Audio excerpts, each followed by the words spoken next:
Alright, so the next tickers that we're going to be looking at is BC and ARM. BC has not broken out yet, but I do love this high and tight.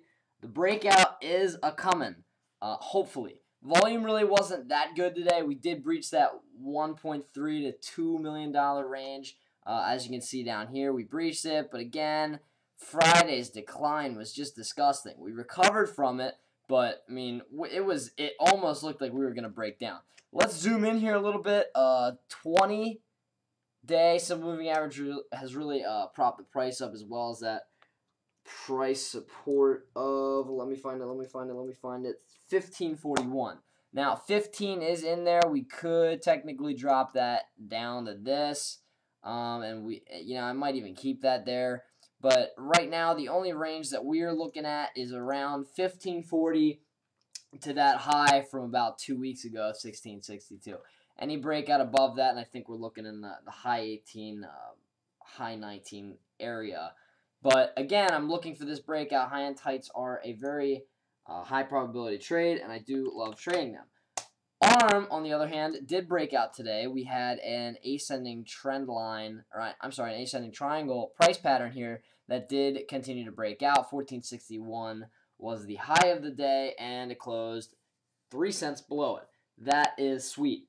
I was not home to catch this, but again, volume day to day from Thursday, due to the fact that we were off on Friday, from Thursday to today, increased. And it was a decent sized increase, to be completely honest with you. It was about a 1 million share increase, which is pretty substantial.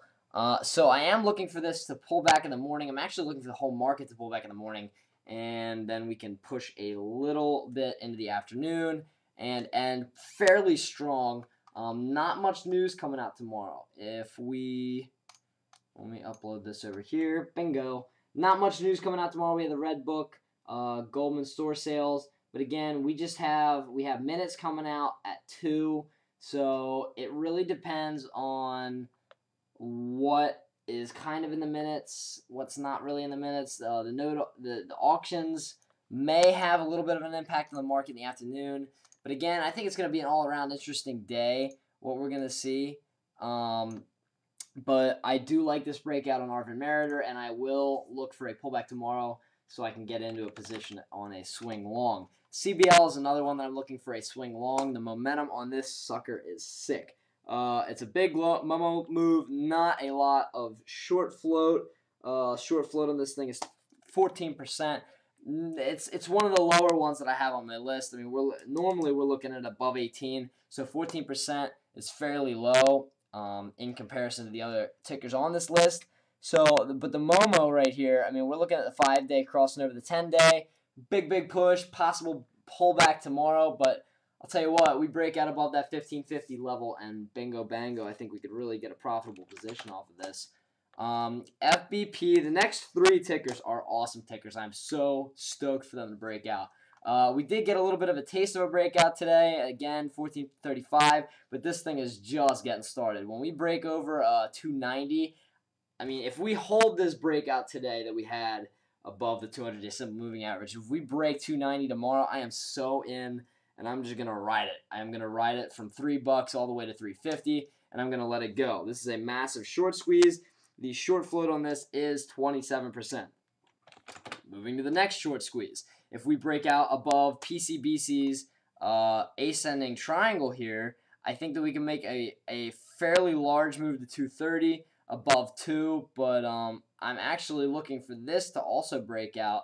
If we kind of extend our line here, the real resistance is about here, and this is a very nice lateral trend line around 245. So if we get a break above 245, I'm looking at 3.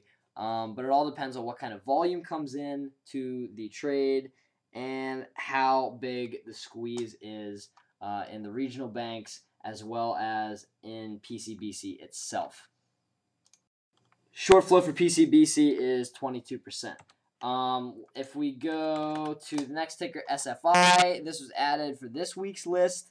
I am looking for this to continue to push to 525, but this is just sort of one that I'm keeping my eye on just so it doesn't get away from me. It's got a 23% short float. I am looking for a break over 525 because the next target area is around 650. If we pull the chart back, let's do that just for fun. 3-year daily. No, I'm not gonna do it manually. Okay.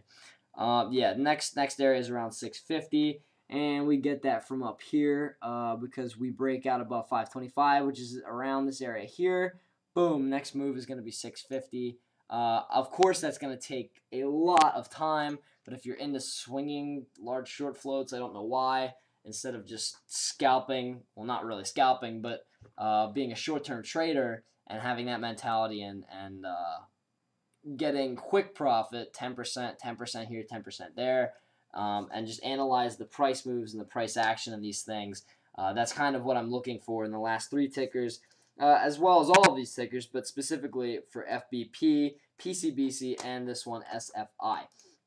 Moving away from regionals and getting a little bit into biotech, Xenoport Inc., still trading in that range that we're looking at. Not a lot of volume, but I am waiting for this to break out because when it does break out above 975, we're going to push to 12 because we have all this room in the gap fill, and the next resistance is going to be this 50-day simple moving average. NTRI is next up on the list. Again, same thing, still trading in this range.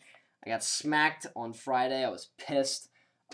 Fake break, got in around 806, perfect entry. And what actually I think it was 1808. I'm sorry, 2 cents away, and it just pushed. I really thought we were gonna make that push, and we didn't. And a fake break, then it jumped back down. I took a 2.5%, 3% loss on that, and I was very frustrated. But again, this is gonna be a massive short squeeze on this breakout of that price resistance of what is that, 1810, I guess.